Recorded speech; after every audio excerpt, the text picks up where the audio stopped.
suis devant vous aujourd'hui, pas pour une recette, mais pour une astuce. Dans l'une de mes vidéos, je vous montrais comment nettoyer le coquille, le haricot blanc aux yeux noirs ou haricot nevers. J'ai trouvé une autre méthode beaucoup plus facile, beaucoup plus simple. Et j'ai tenu à partager cette expérience avec vous. Alors, sans plus tarder, nous allons passer à l'action. Bon, j'ai ici environ 250 grammes de haricots. Pour nettoyer, je vais mettre environ 3 fois son volume en eau. Et nous allons laisser ceci entre 10 et 15 minutes. Il faut vérifier, il ne faut pas aller loin.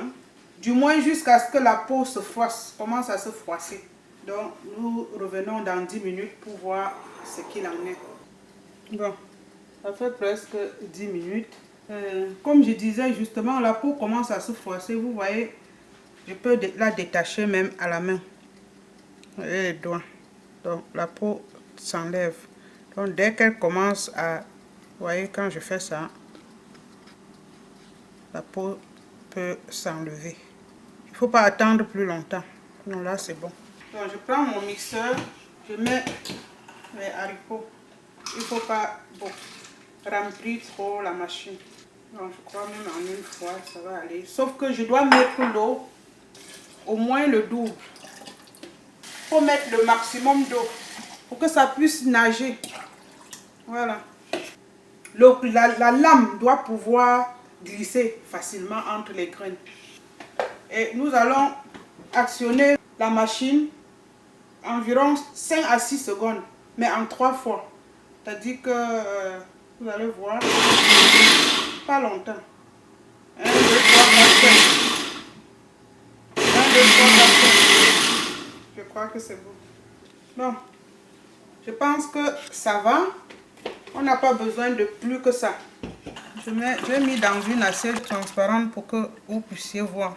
Vous voyez, comme je disais, dès que je mets la main, il y a la mousse, mais vous voyez, quand je mets seulement la main, les peaux.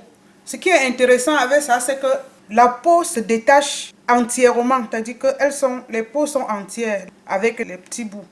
Donc du coup, c'est facile à nettoyer. Donc on va passer au nettoyage. J'ai une passoire dans l'évier. Observez. Je sais que l'assiette est petite. Vous voyez, c'est vraiment efficace. Et regardez les peaux. On n'a presque pas de graines dessus.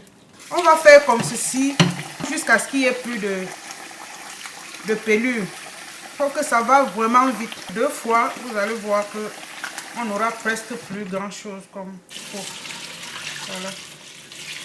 Contrairement aux autres méthodes, là je vais essayer de frotter entre la paume de main et remettre l'eau.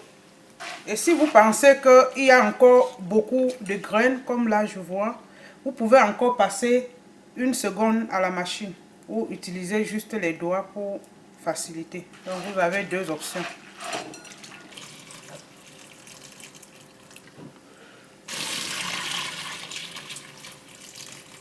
Je trouve cette méthode vraiment facile, sincèrement. Parce que la peau s'enlève complètement une fois pour toutes. Donc vous pouvez laver des grosses quantités et congeler. Voilà. Maintenant je vais laisser tremper. Mais sincèrement, moi qui suis habituée à laver même le coquille déjà même cassé dans les machines industrielles, je trouve que cette méthode est très très efficace. Si vous avez le coquille cassé, mouillez une quantité, lavez, essayez cette méthode et dites-moi ce que vous en pensez. Bon, maintenant que mon coquille est parfaitement propre, je vais mettre de l'eau et le laisser tremper tranquillement pour une éventuelle utilisation. Donc, je mets de l'eau normalement et je laisse dans un coin. Je vais ajouter l'eau parce qu'il va gonfler. Donc il faut toujours mettre beaucoup d'eau, au moins 2 fois son volume. Et je laisse dans un coin de la cuisine pendant environ 1 heure. Une fois que ce serait complètement ramolli, je vais les sortir de cette eau, soit ranger, congeler, soit utiliser. Vous pourrez faire ça pour des grosses quantités, congeler, faire des paquets congelés et utiliser.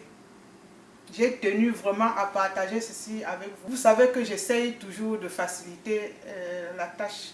Ça nous aide. Merci. À la prochaine. J'espère que vous avez aimé cette petite vidéo. J'espère qu'elle va vous aider. Bye.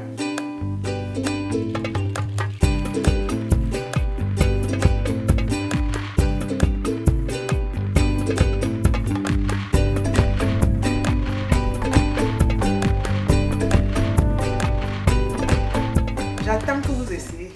Vous me dites ce que vous en pensez.